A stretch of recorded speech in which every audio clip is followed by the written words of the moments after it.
Good evening, and welcome to the Mayor's Youth Academy 3rd Annual Leadership Seminar. We are particularly happy and delighted to have such distinguished guests amongst us. My name is Natia McLeod, and I am a senior at Huguenot High School. I am honored to stand before you all as the 2013-2014 Mayor's Youth Academy Youth Mayor. The theme of tonight's event is Out of the Darkness, the Call to Freedom. At this time, I would like to introduce our Future Leaders Council Vice President, Mr. Robert Allen IV, who will provide more insight into tonight's theme. Help me welcome him.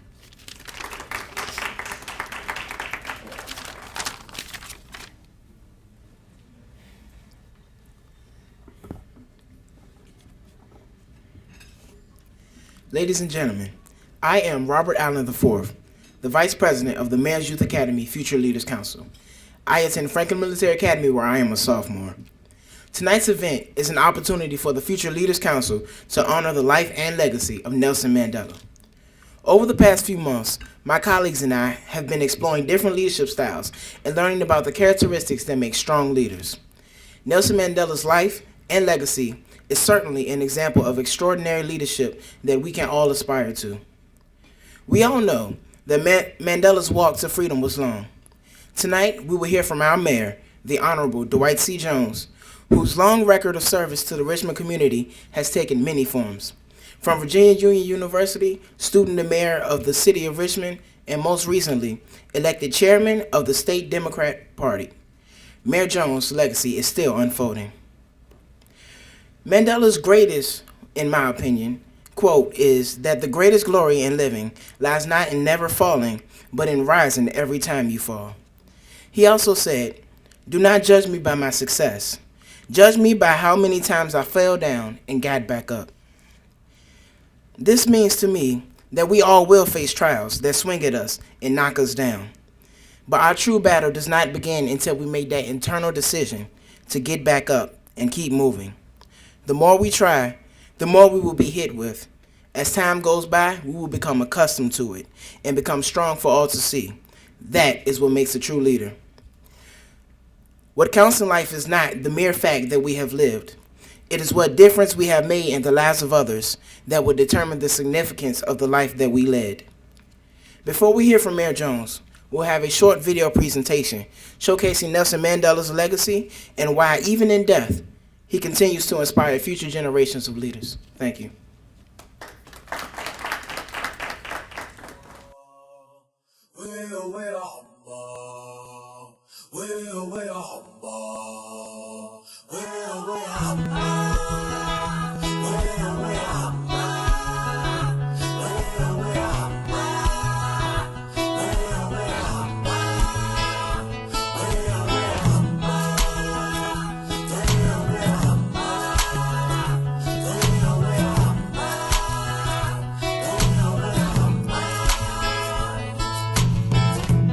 Years and he fight a war. No one ask him what he fighting for. Freedom fighter, he will guide us. Love that can unite, yeah. Now watch us now as we crown our king. Every voice Africa we sing for our king. So I sing a song for Madiba, my father, Mandela. So I sing a song for Madiba, Mandela.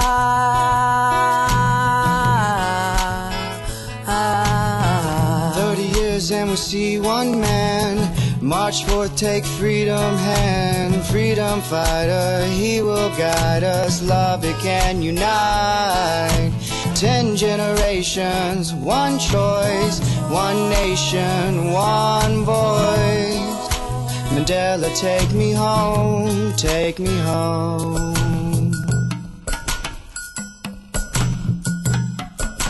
So I sing a song for Madiba, my father, Mandela. So I sing a song for Madiba, Mandela.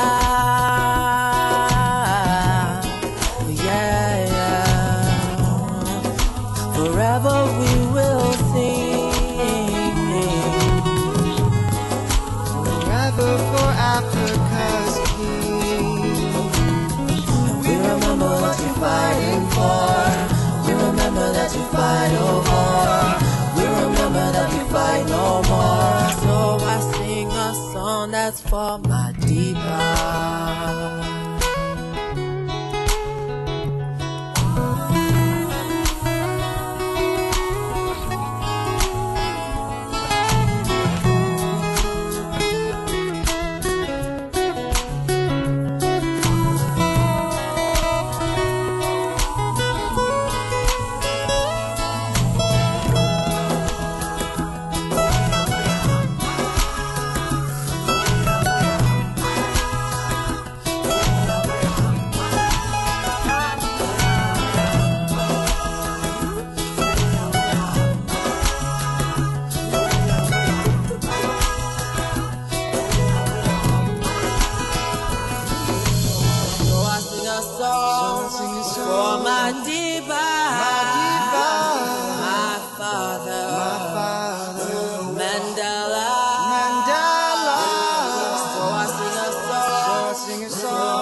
For Madiba, for Madiba, and this is for Mandela, it's for my father, it's for Madiba, and it's for Martin Luther, Mother Teresa, it's for Mahatma, and this is for Bob Marley.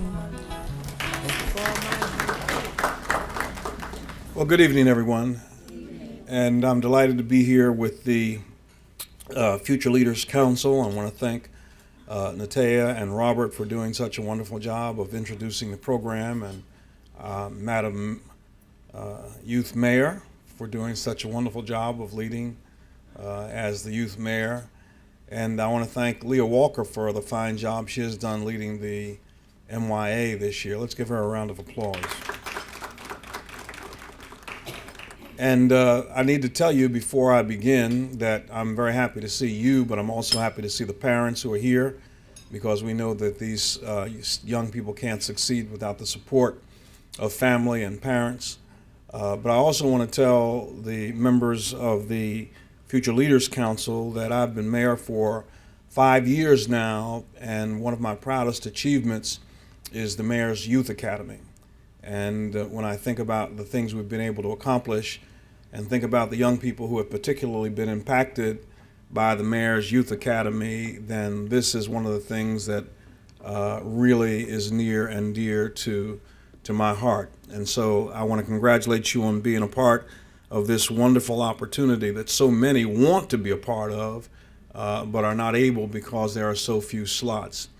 I want to just talk to you a little bit tonight about your study of Nelson Mandela, because one of the things I need for you to hear me say is that I want all of you to be successful, that I'm believing in you, and I know that you have what is necessary in order to turn the world upside down. This particular program is just reinforcing what you already know, and that is that you have the ability to be leaders, and you have the ability to provide leadership for your generation, but not only for your generation, but for other generations as well. And so I just want to tell you tonight, as we think about Nelson Mandela, that we often equate leadership with power and authority, but I equate leadership with having the opportunity to serve others and to really make a difference, not only in the lives of those around me, but in the lives of all of those, particularly in the city of Richmond. Leadership is not just about having authority and power, but it's about influencing others and developing those who are around you. It's about empowering others, and it's about allowing others to be the very best that they can be. Somebody wrote this, and I want you to hear this, that real leaders are ordinary people with extraordinary determination. And at the end of the day, it's about your determination and your purpose in life that is going to cause you to be successful or whether you will be a failure. You've been learning about Nelson Mandela, and he's an amazing character, isn't he? You have learned about a man who went through so much, who endured so much, but yet he leaves such an indelible mark upon the history not only of South Africa, but he leaves a mark on the history of the world. And you have learned about him as the president of South Africa. You've learned about him as a leader against the terrible institution of apartheid. You've learned about him as a civil rights activist and as a world leader, a politician, and a philanthropist. You know that he served South Africa as president from 1994 to 1999, the first black president. And, you know, Obama is great. But when you think about South Africa and the apartheid and the fact that that country was ruled by a very small minority of people, and the majority of the people did not have a voice or any power, for him to rise to become president of that particular country is absolutely phenomenal and amazing, particularly after spending 27 years in a small jail cell on Robben Island and coming out. And instead of being bitter, he decided he was going to be better. Instead of trying to get even, he decided that he was going to use his experiences for the uplift of the people that he knew he had been called to serve. And from there, his life just catapulted.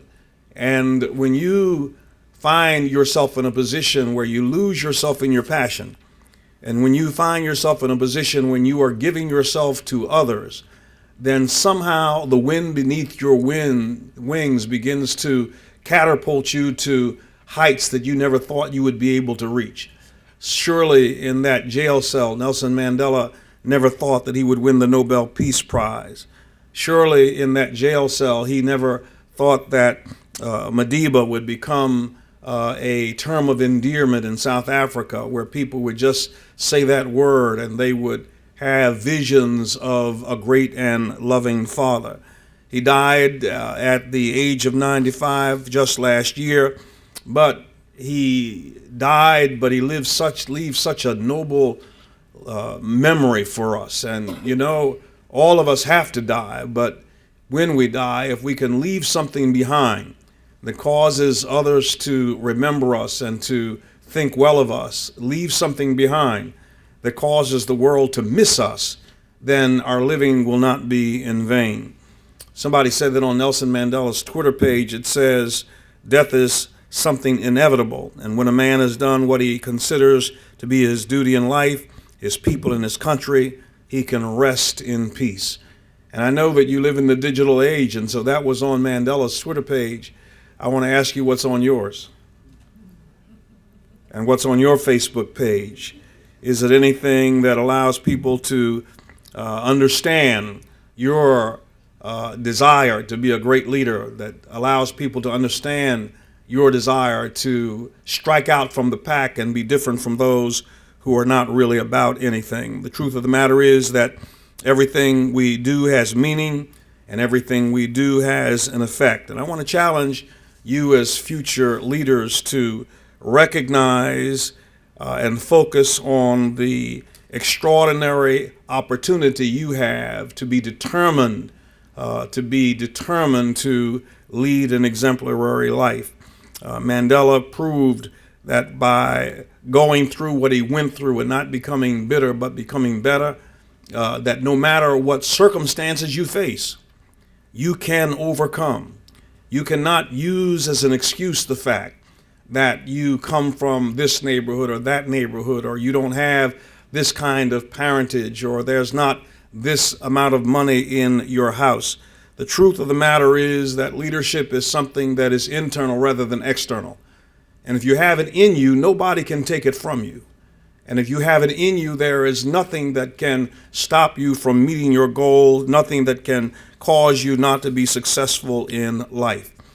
I look at Mandela, and when I look at Mandela, I think of the road that I've had to travel, and I look at you at the age you are, and one of the things that I believe catapulted me to become successful is a strong work ethic. From the age of 12 years old, I began working, and In my day, we had newspapers. We had a lot of newspapers. And so I began by serving newspapers, delivering newspapers to various houses. And I served every newspaper that was printed in the city of Philadelphia. There was not one newspaper that at one time or another I was not a paper boy for. But the important thing was that I had this work ethic. I don't know how I got it, but I got it, and determined that I would always be self-sufficient, that I would never be dependent on anyone to take care of me. My mother and father were not rich. They did not have much money. And so if I wanted to have some things, I recognized that it was up to me to get them. And so from the age of 12, my mother and father never had to buy an article of clothing for me because I was able to make enough money to buy my own clothes. I was able to make enough money to take care of my own recreational needs. And I liked that thing because it made me independent. I liked the fact that I didn't have to ask for it, but that I had it and I worked for it. And when you work for something, you appreciate it more because it's just of the sweat of your brow. My son stands here tonight. He works here at the Bull and Bear as one of the managers here. And I pass that on to him. And he probably will be angry with me when I talk about how he worked and had to work and wash dishes at a restaurant in order to make his own money. But he didn't have to ask me for money because he had his own money, because he had a very strong work ethic. And the fact that we were not a wealthy family was not an excuse for me, because it inspired me to know that if we did not have it in terms of our family, that there was no silver bullet that would make me successful. The only thing that would make me successful is determination and hard work. And if I had listened to those who were around me, I would not be standing here today, because I graduated from Germantown High School in Philadelphia, Pennsylvania, and I had a counselor who told me, because I was not the best of students, that my future probably was not to go to college. He deterred me from wanting to achieve my dream by telling me that I was not college material. But guess what? When he told me that I couldn't, some light came on in me that said, I will. When he told me that I was not going to be college material, something in me said, I'm going to show you, and I'm going to show the world that no matter what you think of me, you don't really know who I am, and you don't know what's inside of me. And that determination sparked a passion within me to come to HBCU, Virginia Union University, and there my work ethic was complemented by an understanding of who I was, because at that HBCU I had the wonderful privilege of listening to and hearing many of the great civil rights leaders of that day. And they allowed us and reminded us on a continual basis of who we were, that we needed not be ashamed of the color of our skin, that we need not be ashamed of the zip code or the location where we have come from. We need not be ashamed of whether or not our mothers and fathers had a lot of money. We need not be ashamed of that, because we were children of God, and that God had a special purpose for us in our life. And I had the opportunity to walk with great men like Wyatt Walker, who was a lieutenant for Martin Luther King, and some of the other great men like Jesse Jackson. Had an opportunity to rub shoulders with them, and it soon became apparent to me that if I can walk with them, I can be like them. And I want to say to you that as a part of this leadership council, that if you can wear the black vest, if you can be a part of the Mayor's Leadership Academy, if you can be a part of this, then you can be anything. But you've got to make up your mind now. You don't have time to waste. You've got to be determined, and you've got to be passionate, and you've got to be purposeful. And from there, the rest is history.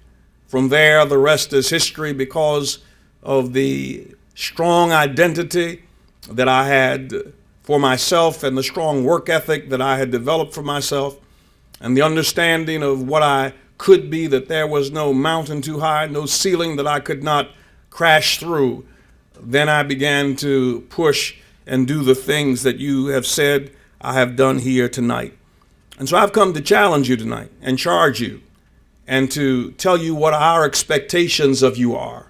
The counselor at my high school told me I couldn't, but I want to use a different tact with you tonight. I want to tell you that you can. Particularly in 2014, there is no place that has been shut off from you.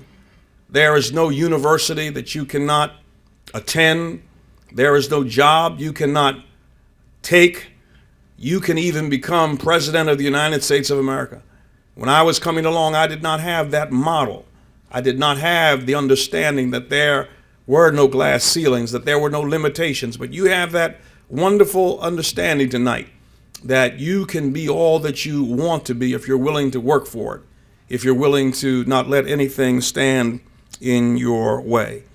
And so let me just leave you with a few quotes from some people that I admire. Martin Luther King, who is called the drum major for justice, believed that we shouldn't be judged by the color of our skin, but we should be judged by the content of our character. And now 45 years later, we're still the beneficiaries of his leadership. And even though his children are fussing and fighting, we remember Martin Luther King, and we will never forget what he has done for us.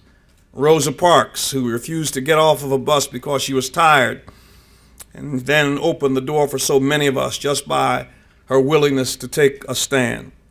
How many of you know the name of Albert Einstein? Albert Einstein is synonymous with genius, but many of you may not know that Einstein didn't speak until he was 4 years old, and he didn't read until he was 7 years old.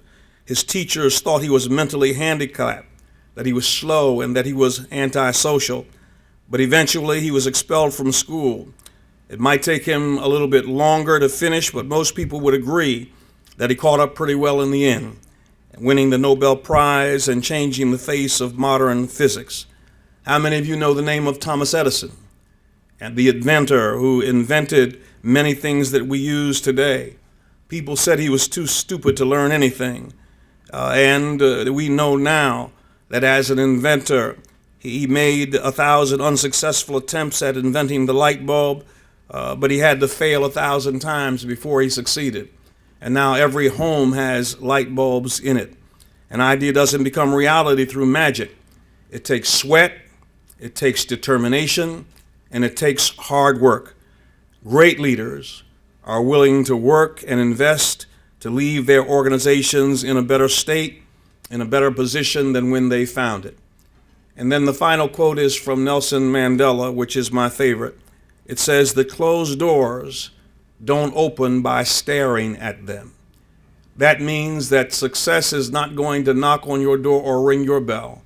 It means that if you want to open doors, you're going to have the determination, the work ethic, and the stick-to-itiveness to get out there and do what I know you're able to do. I believe that you're winners, and I know that you're going to make us proud, and I know that when I look back in a few years and see you come back to take my job and the jobs of others who are in leadership positions, I'll be able to say I had something to do with your advancement. I had something to do with your development. So good luck, and thank you so much for your participation and your listening ear tonight. Thank you.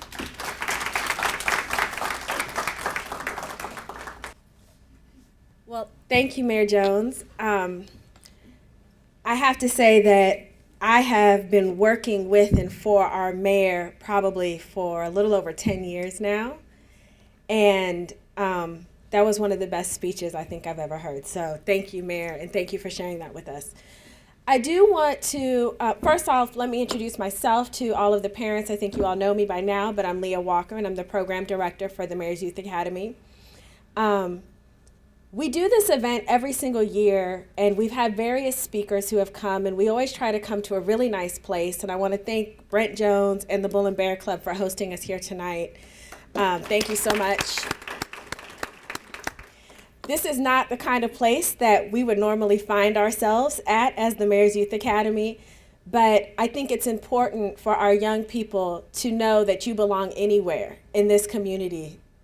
The doors are open for you already, as the mayor said, and you can be a member at the Bull and Bear Club after you find your success, and you can have parties here, and we come here sometimes and we watch VCU games on the big screen over there, and we watch the presidential debates on the big screen over there.